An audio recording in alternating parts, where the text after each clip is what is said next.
Du Palais du Peuple en session extraordinaire le 27 décembre prochain. La décision a été prise par le président de la Chambre basse du Parlement, Aubin Minakou. Cette session extraordinaire connaîtra le vote de plusieurs textes des lois urgentes, notamment la proposition de loi portant organisation des élections présidentielles, législatives, provinciales, urbaines, municipales et locales, le projet de loi organique portant fixation des limites des provinces et de celle de la ville de Kinshasa, ainsi que la mise en place de la Commission nationale des droits de l'homme. Je vous l'ai annoncé au début de ce sommaire, au Kasaï occidental, la nouvelle d'une motion de défiance en gestation contre le gouverneur Alex Kandé Moupompa a suscité la colère des militants du Congrès des Amis pour le progrès au Congo. Ils sont descendus dans la rue jeudi pour protester contre cette démarche de l'Assemblée provinciale. Information démentie plus tard par le bureau de cet organe délibérant. Jean-Marie Bokwa est notre correspondant au Kasaï occidental.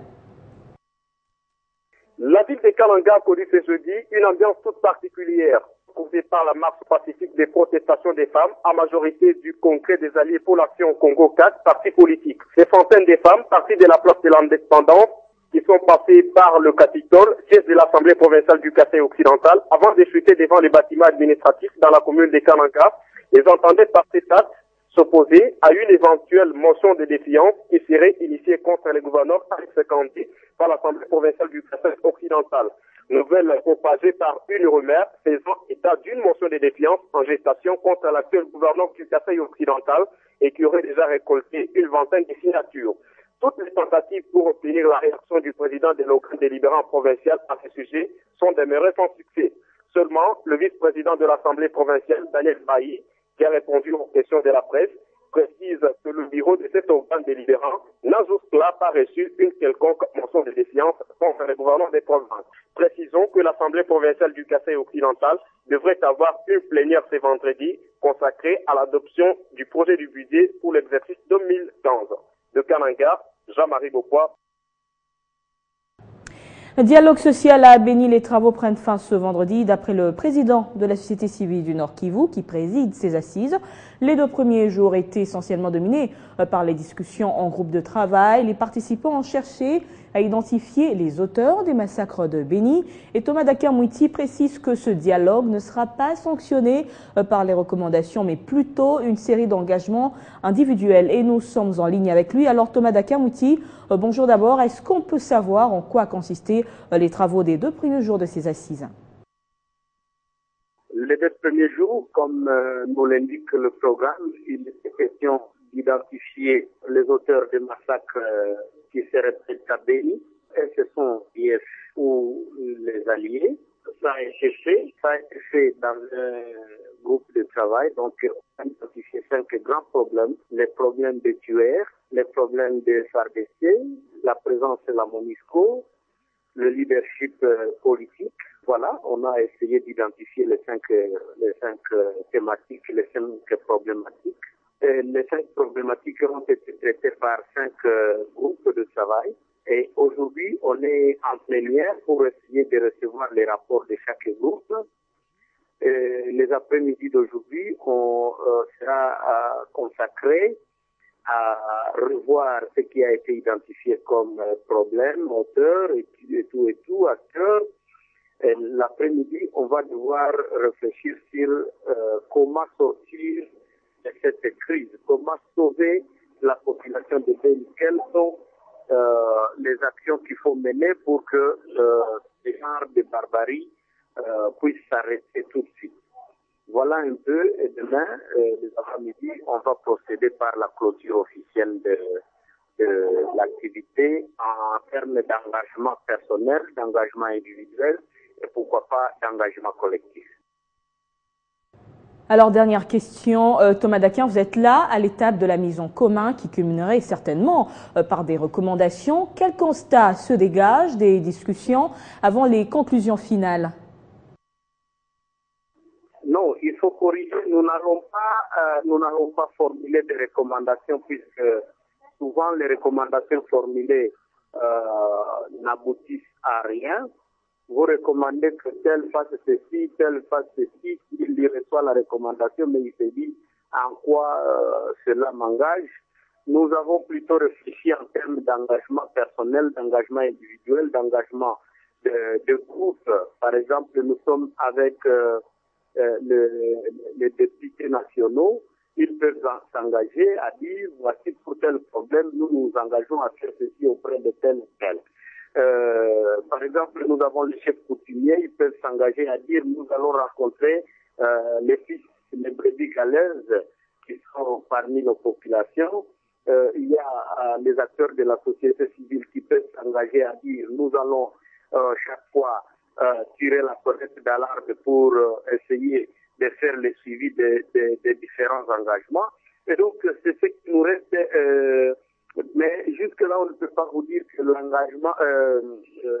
qu'est-ce que je dis je ne peux pas vous dire qu'il y a un constat jusque-là, puisque on est en train de recevoir les rapports de groupes de travail et le constat ne pourra se dégager que vers la fin de la première partie de la journée, avant d'engager encore les participants aux travaux en Carrefour pour l'identification des pics de solutions. Merci Thomas Daquin pour toutes ces précisions. L'actualité, c'est aussi l'arrivée ce vendredi de la dépouille mortelle du gouverneur de la province de l'Équateur, Louis-Alphonse Coagialo, par l'aéroport international de Ndjili. Le corps sera ensuite placé à la morgue de la clinique Ngaliema en attendant le programme des funérailles. Né le 23 mars 1947 à Yakoma, dans la province de l'Équateur, Louis-Alphonse Coagialo est décédé le dimanche 14 décembre en Afrique du Sud, où il était admis aux soins d'urgence. En bref, au Katanga, 249 personnes sont mortes de choléra depuis le mois de janvier. Ces chiffres ont été livrés par OCHA, le Bureau de coordination des affaires humanitaires des Nations Unies. Pour OCHA, ces nombreux cas de choléra ont été notamment répertoriés à Fungurume, Likasi-Kolwezi et Lubumbashi, qui pourtant étaient considérés comme les zones de santé les plus stables de la province du Katanga par rapport à cette maladie.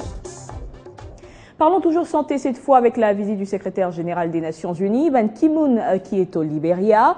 Première étape d'une rapide tournée en Afrique de l'Ouest, dans les pays touchés par la fièvre Ebola. Après le Libéria, Ban Ki-moon sera en Sierra Leone, en Guinée et au Mali. Et selon l'OMS, l'épidémie a causé la mort de 6 900 personnes sur 18 500 cas déclarés.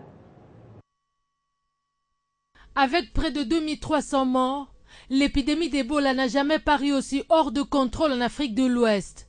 En particulier au Libéria, le pays le plus touché qui s'est dit mardi gravement menacé dans son existence.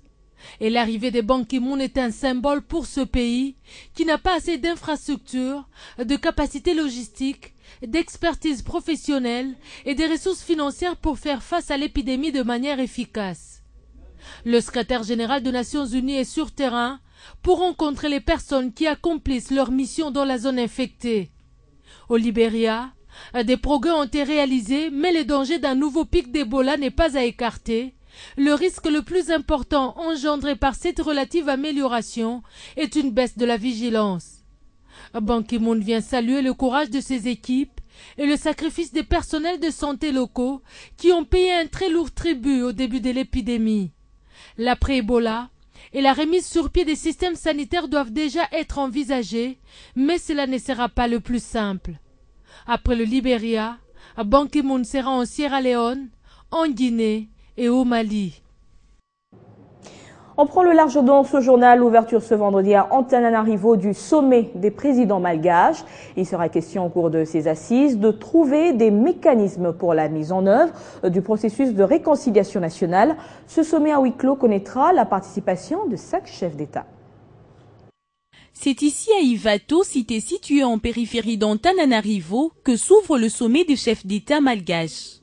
Ce sommet très attendu réunira autour d'une même table les anciens présidents du Madagascar, notamment Didier Ratsiraka, Albert Zafi, Marc Ravalomanana, Andry Rajoelina, mais aussi l'actuel président Eri Rajaonarimana Mpianina. But de cette rencontre, mettre en œuvre de processus de réconciliation nationale. Il faut dire que malgré leurs différends et les tensions qui sont encore vives entre eux, ces 5 sont contraints de se mettre ensemble, mais une seule question s'y pose.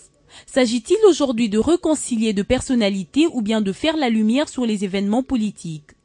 Tout le monde n'est pas d'accord sur la définition même de la réconciliation, d'où tous exigent le changement du thème. Et pour aplanir les divergences qui opposent les 5 protagonistes, le chef d'église ont établi une base théorique. Elle consiste en 4 notions: vérité, reconnaissance de tort, repentance et pardon. Ces chefs d'église proposent à ce que ces 5 puissent recourir à ces notions pour le déroulement d'un sommet apaisé. Pour rappel, sachez que ces divergences sont le fruit de la crise politique au Madagascar en 2009. On passe au sport. Initialement prévu pour le 17 décembre dernier, la publication de la liste de 23 léopards retenus pour la CAN 2015 a été repoussée au 29 décembre. Le sélectionneur principal des léopards, Florent Ibenge, justifie sa décision du fait que la plupart des clubs européens où évoluent les joueurs de la RDC sont encore en plein championnat. Cette information a été relayée par l'ambassadeur du football congolais, Aziz Makoukoula, qui avoue que la liste est déjà prête.